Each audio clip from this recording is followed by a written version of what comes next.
Good morning students.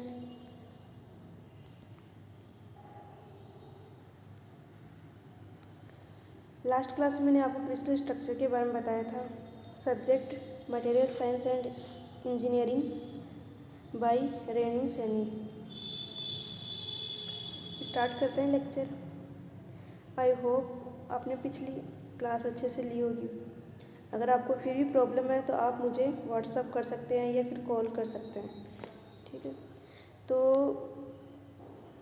पिछली class के अंदर मैंने इम्पोर्टेंट डेफिनेशंस इस पॉइंट पर आके छोड़ा था, तो आज यहीं से स्टार्ट करते हैं। What is unit cell? That means unit cell का मीन्स है कि एक स्मॉल रिप्रेजेंटेटिव। दैट मीन्स जैसे मैंने ये कंसिडर किया ये ब्लॉक, ठीक है। अब इस ब्लॉक का अरेंजमेंट ये स्मॉलेस्ट है, और अगर इसको हम रिपीट करें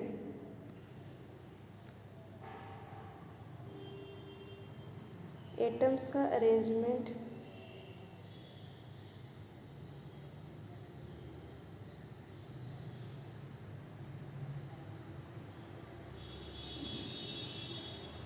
तो ये क्या बन जाएगी? स्ट्रक्चर। अब ये स्ट्रक्चर बना किससे? एक स्मॉलेस्ट यूनिट सेल से। वो स्मॉलेस्ट यूनिट सेल कौन सा था? ये वाला था, ठीक है। तो हम बाय डेफिनेशन देखते हैं। द स्मॉलेस्ट रिप्रेजेंटेटिव ग्रुप्स और atoms which when repeated in all the crystallographic direction for infinite number of times results in. That means जब भी हम रिपीट, ये जो स्ट्रक्चर रिपीट होगा वो कितने टाइम्स में होगा? ये स्मॉलेस्ट है, और इसका next and then next next. तो ये ब्लॉक्स होंगे वो क्या? इनफाइनाइट टाइम तक रिपीट होंगे। नेक्स्ट हम बात करते हैं यूनिट सेल। ये थोड़ा सा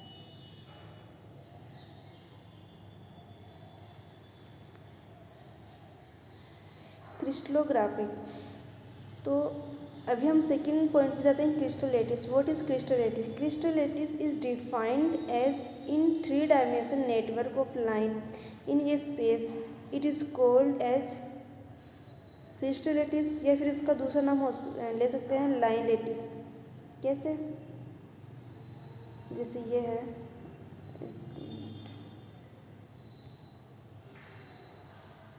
सपोज करो मैंने ये ब्लॉक कंसिडर किया है, ठीक है। अब इस ब्लॉक में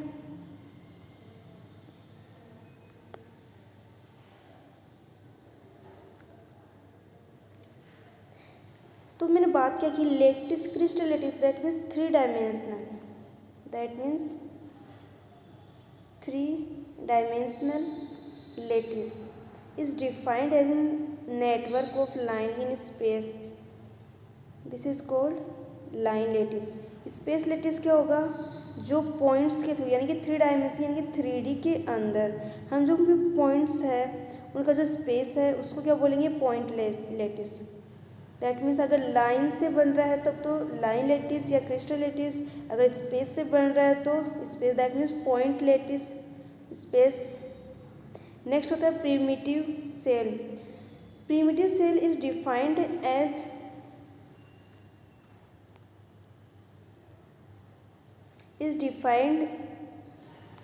a simple cube unit cell having atoms only at the corners।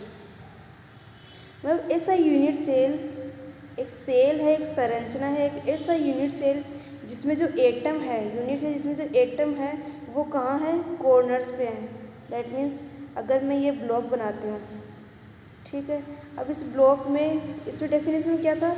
Atoms corner पे। तो कॉर्नर्स ये, यहाँ पर अगर हम एटम्स पुट करेंगे तो ये क्या हो जाएगी? हमारा प्रिमिटिव सेल। नेक्स्ट हम बात करते हैं lattice parameter. Lattice parameter is defined as the distance between the centre of neighbouring corner atoms. Neighbouring corner atoms, that means जब भी हम एक ब्लॉक बनाएंगे, ठीक है, यूनिट सेल बनाएंगे, क्यूब यूनिट सेल, यहाँ से और यहाँ। अब इन दोनों एटम्स के बीच में डिस्टेंस भी तो है, ठीक है। उस डिस्टेंस को क्या डिफाइन करेगा? Lattice parameter. Lattice parameter is defined as the distance between centre of neighbouring corner atoms, यानी कि इस जैसे एक एटम है उसका नेबर कौन है, अदर एटम है, ठीक है, तो उसके जो स्पेस है, जो डिस्टेंस है, distance between centre of neighbouring corner atoms, तो वो क्या होगा हमारा लैटिस पैरामीटर। फिर नेक्स्ट हम बात करते हैं coordination number. What is coordination number? Number of nearest atoms with respect to an atom in a unit cell closest neighbours. अभी पहले हमने क्या बात की, lattice parameter, that means distance between centre of neighbour corner atoms. Suppose करो ये corner atoms है, इन दोनों के बीच का जो सेंटर है, इसके बीच का जो डिस्टेंस है वो क्या हो गया हमारा लेटिस पैरामीटर, ठीक है।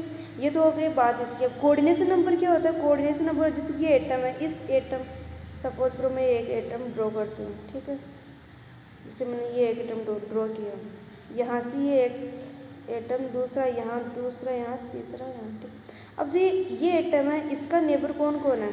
जो इक्वल डिस्टेंस पर, मिनिमम इक्वल डिस्टेंस पर है, ठीक है। तो एक तो ये है, एक ये है और एक ये, यानी कि 3 एटम इस एटम के क्या है, नेबर है, यानी कि इसके पड़ोसी है। इस एटम के पड़ोसी कितने हैं? 3 पड़ोसी है जो मिनिमम डिस्टेंस पर है, ठीक है। अगर यहाँ पर कोई एटम हुआ, सपोज करो ये एक ब्लॉक है, ठीक है, यहाँ पर अगर कोई एटम हुआ तो ये इसका नेबर एटम नहीं होगा, क्योंकि ये इससे मिनिमम डिस्टेंस पे नहीं है, क्योंकि इसके जो अदर एटम्स है ये मिनिमम डिस्टेंस पर है। जो भी मिनिमम डिस्टेंस पर जो नेबर होगा वही हम काउंट करेंगे कोऑर्डिनेशन नंबर में, ठीक है। नेक्स्ट हम बात करते हैं atomic packing fraction.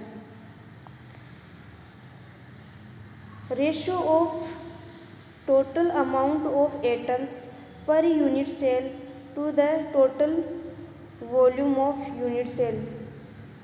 Atomic packing fraction क्या होता है कि जो भी एटम है, जैसे मैंने ये ब्लॉक लिया, यूनिट सेल लिया, ठीक है। अब इस ब्लॉक में सपोज करो मैं ये एटम्स लिए, आपके SC आता है, BCC एंड FCC, ठीक है। तो इसके अंदर ये स्ट्रक्चर होते हैं, एटम्स होती है, और एटम्स कैसे प्लेस होते हैं, कैसे इनकी पैकिंग होती है, वो सब हम आगे डिस्कस करेंगे, ठीक है। तो इसी के अंदर ये हमारा एटॉमिक पैकिंग आता है कि हमारा जो एटम्स है वो कैसे वेल डिफाइंड है। सपोज करो मैंने 4 बॉल्स लिए, ठीक है, मैंने 4 बॉल्स लिए, और 5th बॉल मैं कहाँ पुट करूँ कि इसका एटॉमिक पैकिंग फैक्टर अच्छे से हो, तो यहाँ पुट कर सकते हैं, ठीक है। तो ये हमारा एटॉमिक पैकिंग फैक्टर क्या होता है? Volume of atoms per unit cell divided by total volume of unit cell, यानी कि यूनिट सेल का जो टोटल वॉल्यूम है, ठीक है, दोबारा से बताती हूँ, volume of atoms per unit cell. जैसे सपोज करो मैंने ये ब्लॉक लिया, ठीक है, ये तो हो गया हमारा कंप्लीट, जिसको हम बोल सकते हैं total volume of unit cell, ठीक है। और यहाँ पे मैंने एक एटम लिया। अब ये एटम कितना वॉल्यूम ले रहा है इस यूनिट सेल के अंदर? ये वाला पार्ट, एक ये वाला पार्ट, और नेक्स्ट ये वाला पार्ट। इसका जो 1/8 पार्ट है वही तो इसमें ले रहा है, ठीक है। अदर पार्ट तो अदर ब्लॉक से अटैच्ड है, अदर पार्ट तो अदर ब्लॉक से अटैच्ड है। तो ये वाला जो पार्ट होता है वही क्या होता है आपका atomic packing factor, volume of atoms per unit cell divided by total volume of unit cell. That means, जैसे मैंने एक बार और रिपीट कर देती हूँ मैं। सपोज करो मैं SC की बात करती हूँ, सिंपल क्यूबी की। सिंपल क्यूबी के अंदर क्या होता है? जो एटम्स होते हैं वो कॉर्नर्स पे होते हैं, जो एटम्स होते हैं वो कॉर्नर्स पे होते हैं। अब कॉर्नर्स पे जो एटम्स होते हैं, ठीक है, इनका जो हाफ पार्ट होता है इन एटम्स का, वो अदर यूनिट सेल से अटैच्ड रहते हैं, अदर यूनिट सेल से अटैच्ड रहते हैं, ठीक है। अब ऊपर की तरफ भी होते हैं। तो एक यूनिट सेल में कितने एटम हैं?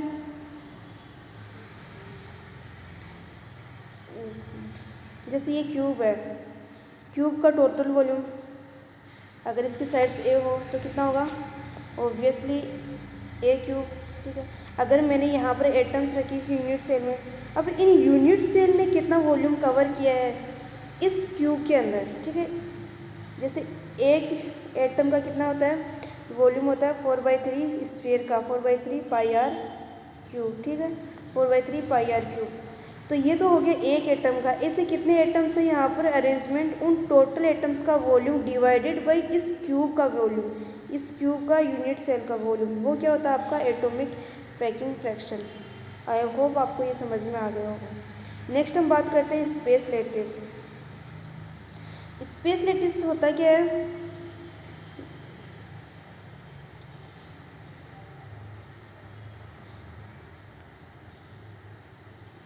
स्पेस लैटिस एक एटम्स का अरेंजमेंट होता है। जैसे मैं एटम्स लेती हूँ, ठीक है, तो सिंपल क्यूबिक में क्या होता है एटम्स कॉर्नर्स पे होते हैं, सिंपल क्यूबिक में ऐसे में कॉर्नर्स में साथ में अटैच्ड रहते हैं, साथ में क्या रहते हैं अटैच्ड रहते हैं। सिर्फ यहाँ पर इनकी यहाँ पर स्पेस रहता है, जितने भी ये फेस है उन फेस पर ये अटैच्ड रहते हैं, टच रहते हैं यहाँ से, और यहाँ पर स्पेस रहता है इनके फेस में,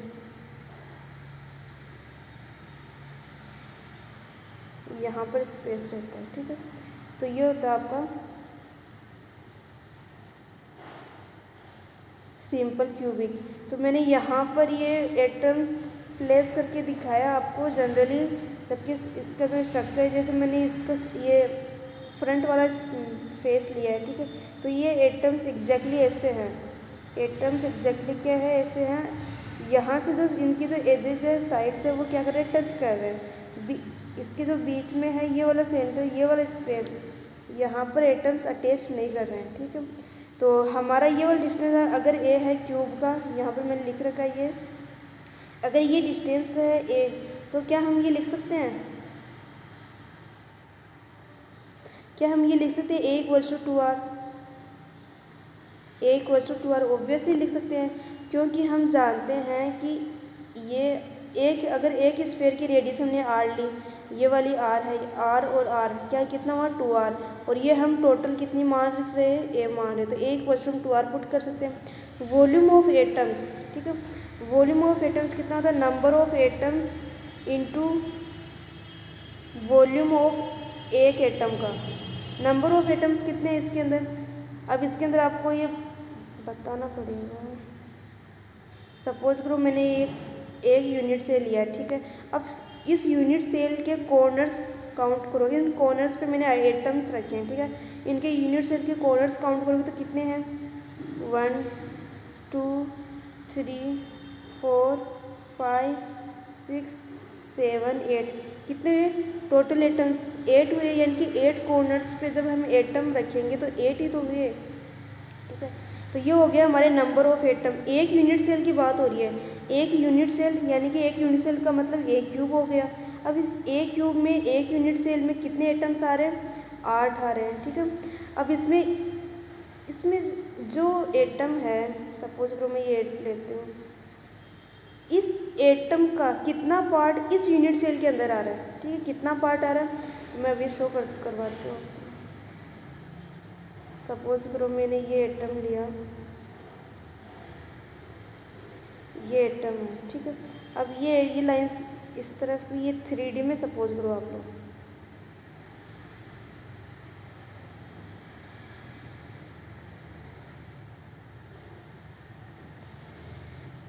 तो ये एटम्स है, इस लाइन का कितना ले रहे हैं पार्ट,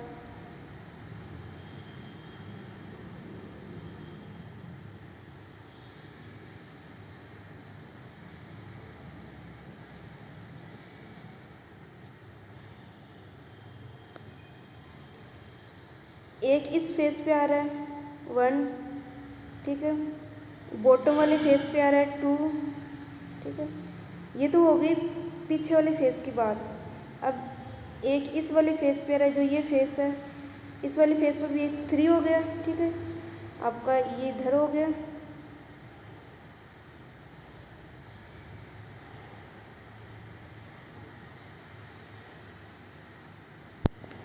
तो आपका जो एटम है वो कितना लेगा 1/8। इस क्यूब के अंदर एक एटम जब कॉर्नर पे है तो कॉर्नर का 1/8, यानी कि आपका जो टोटल वॉल्यूम है एक एटम का, सपोज करो एक एटम है, ठीक है, तो इसका 1/8, क्योंकि आपका जो टोटल एटम्स कॉर्नर्स कितने होते हैं, 8 होते हैं, ठीक है। तो यहाँ पर जो 1 एटम है वो डिवाइड होगा 1/8 में, क्योंकि इसका 8th पार्ट ही इस वाले क्यूब में है। बाकी जो पार्ट बचा है, ठीक है, वो वाला पार्ट आपका अदर यूनिट सेल में क्या हो रहा है, कवर हो रहा है। मैं नेक्स्ट लेक्चर में आपको इसका वीडियो दिखा दूँगी कि आपका कैसे ये इसमें कवर हो रहा है, ठीक है, जब भी मंडे को क्लास आएगी तब। नेक्स्ट हम बात करते हैं 8 नंबर ऑफ एटम्स 8, ठीक है, और एक एटम का वॉल्यूम कितना हो गया 1/8, यानी कि एक यूनिट सेल में एक एटम का 1/8 पार्ट ही उस यूनिट सेल के अंदर रहता है, ठीक है, इनटू उसका वॉल्यूम। एटम का वॉल्यूम कितना होगा, एटम का स्फीयर है, स्फीयर कितना था 4/3πr³, ठीक है। इसको कैलकुलेट किया तो हमें कितना मिला, वॉल्यूम ऑफ एटम्स, यानी कि एक यूनिट सेल के अंदर कितने वॉल्यूम है, एक यूनिट सेल के अंदर कितना वॉल्यूम है एटम्स का, 4/3πa/2a³, ठीक है। अब वॉल्यूम ऑफ यूनिट सेल कितना है, a³।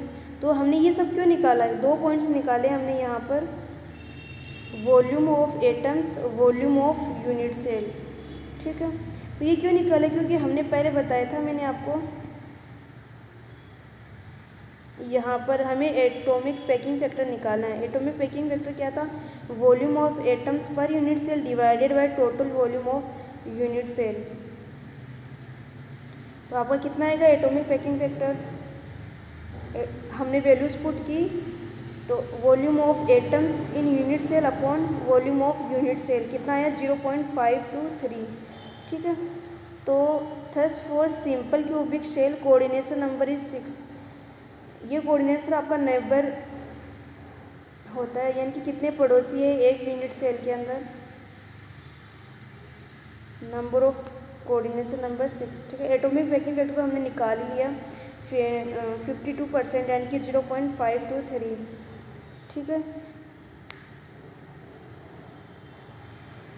इसका एग्जाम्पल है polonium manganese Mn।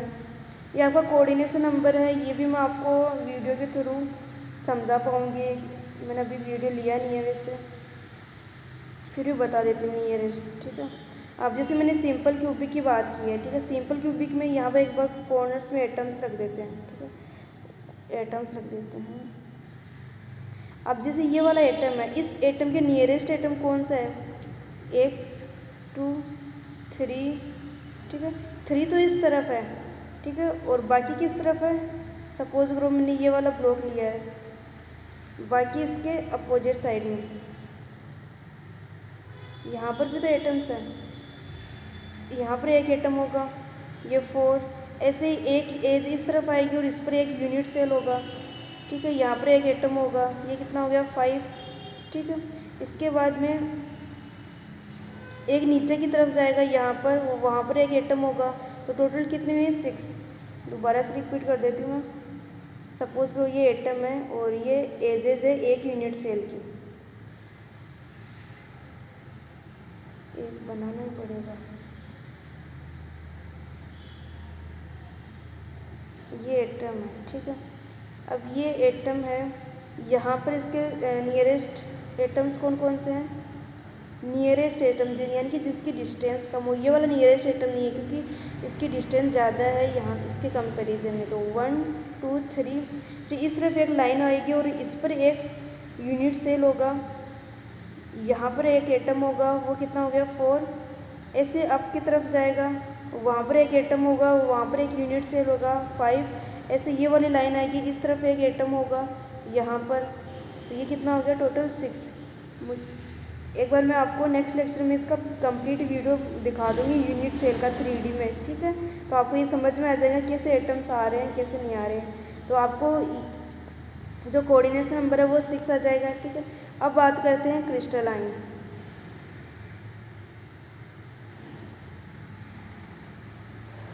A solid is said to be crystalline if its volume constituents particles, that is ions, atoms, molecules, are arranged in a defined geometric pattern in 3 dimensional space, so that 3 is या there is short range as well as long range order of the constituent particle. तो crystalline क्या होता है, ये बोलते हैं एक solid crystalline है, ठीक है, जिसमें जो एटम्स है वो वेल अरेंज्ड है, एटम्स है वो वेल अरेंज्ड है, ठीक है, और इसका जो ज्योमेट्रिक पैरामीटर है वो रिपीट करता है, तो वो क्या होता है आपका क्रिस्टलाइन। नेक्स्ट बात करते हैं calculation of packing efficiency. Packing efficiency कैसे कैलकुलेट करेंगे, तो पहले हम सिंपल क्यूबिक की बात कर लेते हैं। ऐसी का मतलब होता है सिंपल क्यूबिक, ठीक है। मैंने ये डायग्राम बनाया है यहाँ पर, ये नॉर्मल डायग्राम बनाया है वैसे, इसके कॉर्नर, सिंपल क्यूबिक का मतलब होता है कि जो एटम्स हैं वो क्यूब के कॉर्नर्स पे रहते हैं। सिंपल क्यूबिक का मतलब होता है जो भी जितने भी एटम्स हैं वो क्यूब के कॉर्नर्स में रहते हैं, ठीक है, क्यूब के कॉर्नर्स में रहते हैं, प्लस कॉर्नर्स वाले एटम और अदर कॉर्नर वाले एटम अटैच रहते हैं, यहाँ पर स्पेस नहीं रहता है, तो वो क्या होता है आपका सिंपल क्यूबिक, ठीक है। जितना भी टोटल है ऐसे, तो यहाँ पर स्पेस रहता है और इनके एजेस में ये यहाँ पर स्पेस नहीं रहता, तो ये क्या हो गया आपका सिंपल क्यूबिक। नेक्स्ट हम बात करते हैं, इसी में ही मैंने ये इसका फ्रंट व्यू ड्रॉ करके दिखाया है। यहाँ पर ये फ्रंट व्यू है, मैंने लिखा भी है टॉप बॉटम साइड, कोई सा भी ले सकते हैं यहाँ पर हम, top bottom side view of simple cubic unit cell. Suppose the edge length of unit cell A, ये मैंने बता दिया। अगर मैंने यूनिट सेल किया फिर क्यूब की जो एज लेंथ है, ठीक है, वो ए ले लिया, स्फीयर की रेडियस आर ले ली, ठीक है, तो 1 atom each and this atom is, ठीक है। तो ये बोल रहा है कि जो मैंने अभी पहले बताया था आपको, ये जो अभी लाइन है, ये लाइन ये बोल रही है कि एक एटम है, एक एटम, जैसे ये एटम है, ठीक है, इस एटम का जो पार्ट है इस यूनिट सेल के अंदर 1/8 पार्ट ही है, ठीक है। ये कंप्लीट एटम है वो इस यूनिट सेल के अंदर नहीं है, इस एटम का 1/8 पार्ट, एटम का 1/8 पार्ट कितना होगा,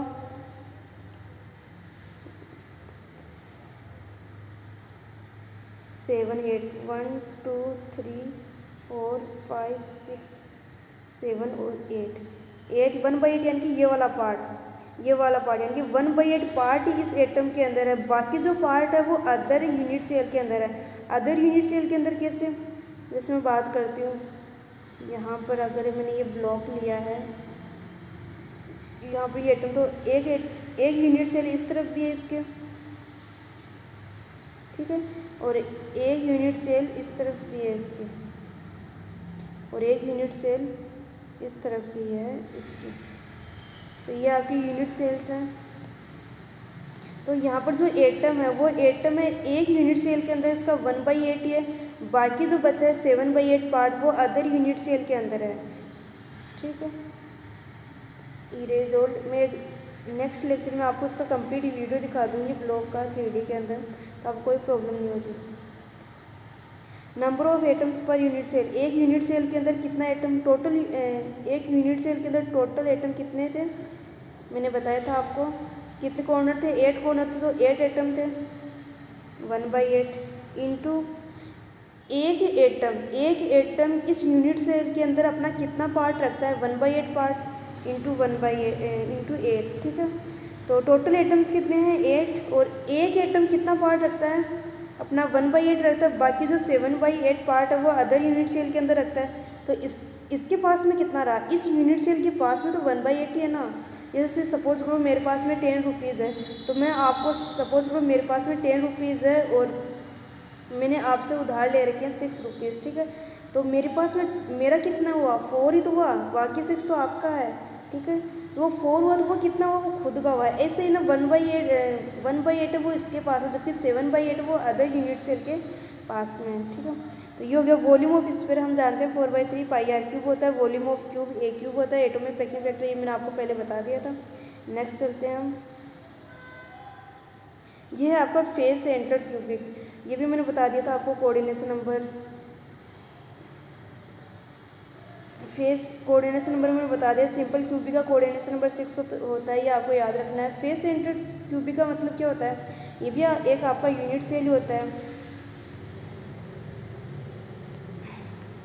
along with one there is atom at the center of each unit cell which is physically contains with all carrier atoms। ठीक है, तो मैं आपको बता देती हूँ, ये मैंने डायग्राम बनाया है, इसको भी समझाऊंगी।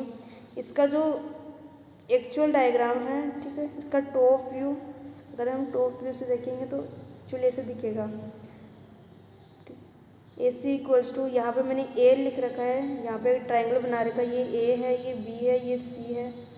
ठीक है, मैं बता ही देती हूँ, यहाँ पे वो बना के क्यों बना के वो दिखा देती हूँ आपको, ताकि आपको समझ में आ जाए।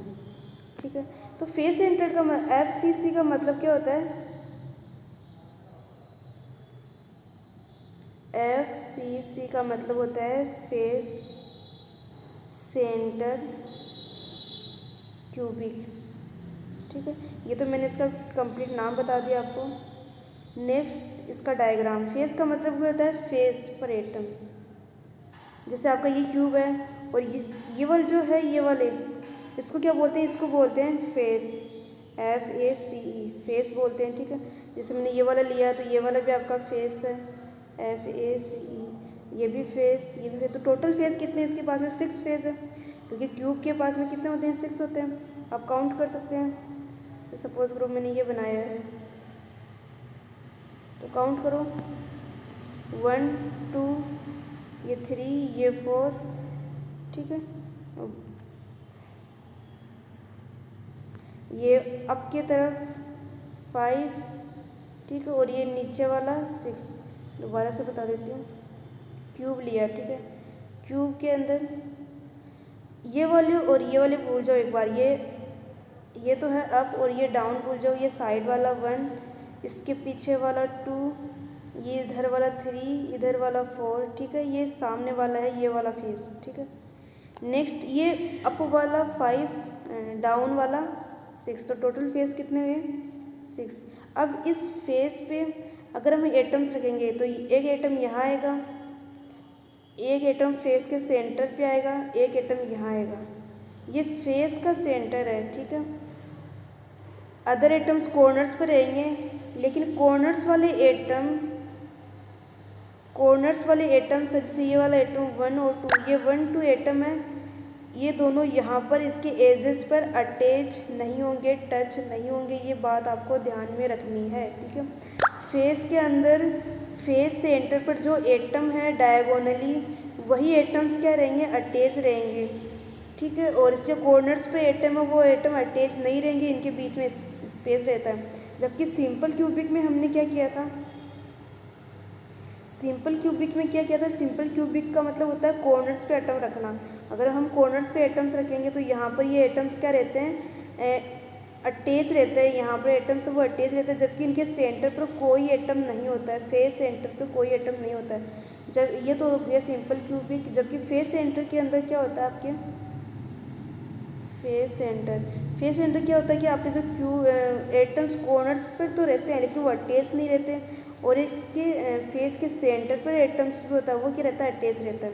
जैसे मैंने यहाँ पर पुट किया तो यहाँ पर एटम हो गए, ये इसका फेस है, अप वाला फेस। डाउन की बात करें तो डाउन पे भी फेस है यहाँ से। ठीक है,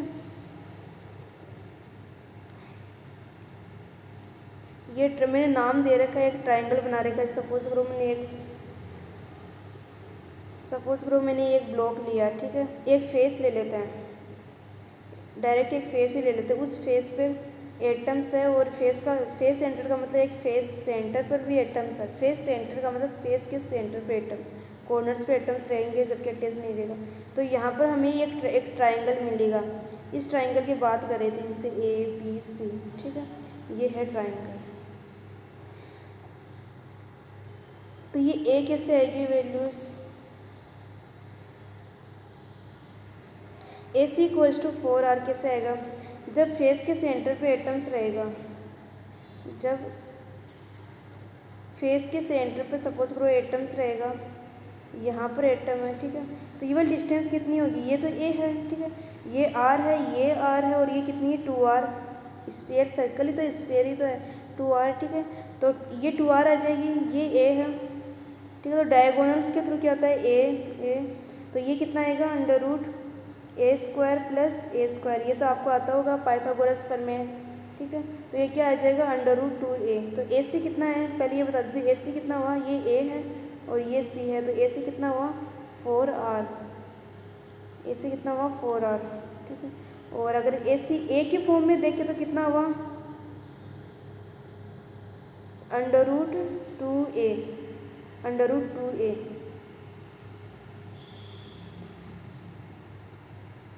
जैसे मैंने यहाँ पर लिख रखा है A C equals to √ab² plus bc² √2a। अब हमने ये डायगोनल तो निकाला है, ए सी डायगोनल निकाला है, एक आर की फॉर्म में निकाला है और एक की फॉर्म में निकाला है। तो क्या हम ये लिख सकते हैं, इक्वल कर सकते हैं √2a इक्वल्स टू 4r। तो a इक्वल्स टू क्या आ जाएगा 4r, a इक्वल्स टू क्या आ जाएगा 4r अपॉन √2। अब वॉल्यूम की बात करते हैं, तो वॉल्यूम क्या होगा, volume at the unit cell, unit cell का वॉल्यूम तो सेम ही रहेगा, a³ रहेगा, ठीक है।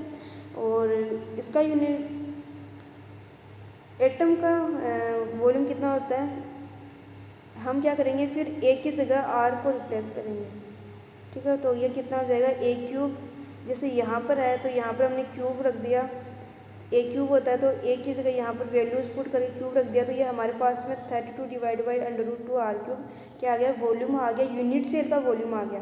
अभी तो सिर्फ यूनिट सेल का वॉल्यूम आया, ना कि एटम्स का। Number of sphere in the unit cell, इस यूनिट सेल के अंदर कितने एटम्स हैं, ठीक है। तो कॉर्नर्स पे तो है ही, तो कॉर्नर्स पे कितने थे, टोटल कॉर्नर्स पे टोटल एटम कितने थे, 8 थे। कॉर्नर्स पे एटम कितने थे, 8 थे, 1 2 3 4 5 6 7 8 थे। जबकि एक एटम इस यूनिट सेल के अंदर अपना कितना पार्ट दे रहा था, 1/8 इंटू 1/8। तो ये तो हो गया टोटल, कॉर्नर्स पे टोटल एटम कितना हुआ, तो कितना हुआ 1। जो वॉल्यूम है एटम का कॉर्नर्स पे टोटल, वो कितना हुआ 1 हुआ, ठीक है। फिर इसके बाद हम बात करते हैं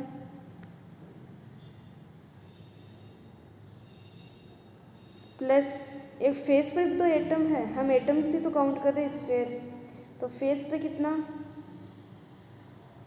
सपोज करो ये है, हम एक फेस ले लेते हैं, इस फेस पे एटम्स है, तो एक फेस पे कितना, एक एटम है, ठीक है। तो टोटल फेस कितने हुए, 6 है, क्योंकि एक क्यूब के अंदर 6 ही तो होते हैं। देखो इधर आप लोग, ये 1 फेस, ये 2 फेस, ये 3 फेस, ये 4 फेस, ये 5 फेस, ये तो साइड वाले कितने हो गए टोटल 4, एक अप वाला और डाउन वाला, तो कितना हो गया टोटल 6 फेस। 6 फेस पे अपना कितना एटम ले रहा है यहाँ पर यानी कि एक इधर भी फेस है, तो यहाँ से डिवाइड कर रहा है, यानी कि 1/2 पार्ट इस फेस में दे रहा है। ये एक सर्कल, ये एक स्फीयर है, तो स्फीयर पर सपोज करो हमने एक फेस पर सपोज करो ये फेस है, इस पर हमने एक एटम रखा, ठीक है। एक एटम रखेगा तो वो क्या है, एक स्फीयर है। स्फीयर है तो इसका हाफ पार्ट तो क्या रहेगा, अंदर की तरफ, यहाँ पर अंदर की तरफ, हाफ पार्ट कहाँ रहेगा, बाहर की तरफ, ठीक है। तो हाफ पार्ट ये तो फेस कितना ले रहा है, ये यूनिट सेल कितना ले रहा है, इसका 1/2 ही तो ले रहा है, 1/2 तो अदर यूनिट सेल ले रहा है। जैसे सपोज करो मैं ये करती हूँ, ये वाला यहाँ पर ये फेस है, तो इसका हाफ पार्ट तो इस यूनिट सेल के पास में, और हाफ पार्ट इस यूनिट सेल के पास में, यानी कि इस यूनिट सेल को तो ये स्फीयर 1/2 ही तो दे रहा है अपना हिस्सा, ठीक है। टोटल एटम कितने हैं फेस पे, 6 है, और एक एटम कितना दे रहा है 1/6, एक एटम कितना दे रहा है 1/2, ठीक है। तो कितना हो गया 6 इंटू 1/2। तो ओवरऑल एटम्स कितने हुए, एक यूनिट सेल के अंदर ओवरऑल एटम कितना हुआ 4 हुआ। 8 इंटू 1/8 प्लस 6 इंटू 1/2 कैलकुलेट करेंगे तो 4 आ जाएगा, ठीक है। फिर आता है वॉल्यूम ऑफ 4 स्फीयर, तो वॉल्यूम ऑफ स्फीयर कितना होता है 4 इंटू 4/3 πr³ 16, ये आ गया। तो एटॉमिक पैकिंग फैक्टर क्या हो जाएगा, volume of sphere divided by volume of cube. तो वॉल्यूम ऑफ क्यूब का हमने निकाला था, कितना था वॉल्यूम ऑफ क्यूब, यहाँ पर ये रहा 32 डिवाइडेड बाई √2r³, ठीक है। और वॉल्यूम ऑफ स्फीयर कितना है 16/3 πr³, तो कितना जाएगा वॉल्यूम आपका, ये कैलकुलेट कर लो, थोड़ा सा करेक्शन दिख रहा है, ये 74% आ जाएगा। एटॉमिक पैकिंग फैक्टर कितना जाएगा 74%। BCC आपको नेक्स्ट लेक्चर में बताऊंगी मैं, ठीक है। Thank you guys. आपका इसका जो यूनिट सेल है उसका जो 3D मूवमेंट है, एक वीडियो है 3D मूवमेंट का, वो आपको नेक्स्ट लेक्चर में दिखा दूंगी, तो आपको अच्छे से समझ में आ जाएगा। कोऑर्डिनेशन नंबर, कितने पड़ोसी, कितने एटम्स हैं इसके पड़ोस में, कितना पार्ट कौन सा यूनिट सेल ले रहा है, ठीक है, वो आपको बता दूँ।